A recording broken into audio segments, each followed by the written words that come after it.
Now we're going to look at the thoracic spine manipulation in detail. So the thoracic spine is from T1 to T12, so pretty much the back of the rib cage. That area can get very stiff, particularly due to posture, and sometimes due to a sharp movement. People can feel like they're having a pneumothorax, which is a burst, basically a puncture in the lung, and they feel acute pain and they feel like they can't breathe, but sometimes it's just because one of the joints in the back is locked up. So I'll show you how you can manipulate that area effectively. So in this position, in the patient supine, so lying on their back, you want to get them to cross over their hands, and you want to get them to give themselves a big hug as possible. So get their arms right round. So depending on how mobile they are, this is going to vary. If they're very mobile, so women, particularly women, can be quite hypermobile, so they may be very flexible. So you want to get them to give themselves the biggest hug as possible, so you've got a good bind there, so it's not too wobbly around and it's not too difficult to manipulate.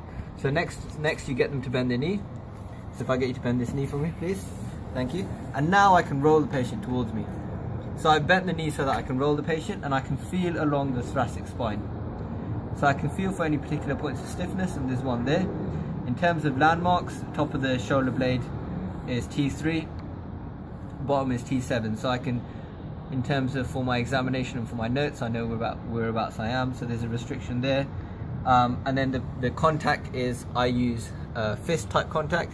So the spinous processes, the bit that are sticking out, are in between my hand, and then either side, so the transverse processes on either side. So this is the bit which is where the bone which sticks out is along the spine. So just to show you, finding that segment again, use my fist behind the back, roll the patient back onto my hand, and as I roll the patient back onto my hand, I'm going to get the patient to take a deep breath in, deep breath out, and as the patient's weight is directly over my fist, I'm going to apply a short sharp thrust down.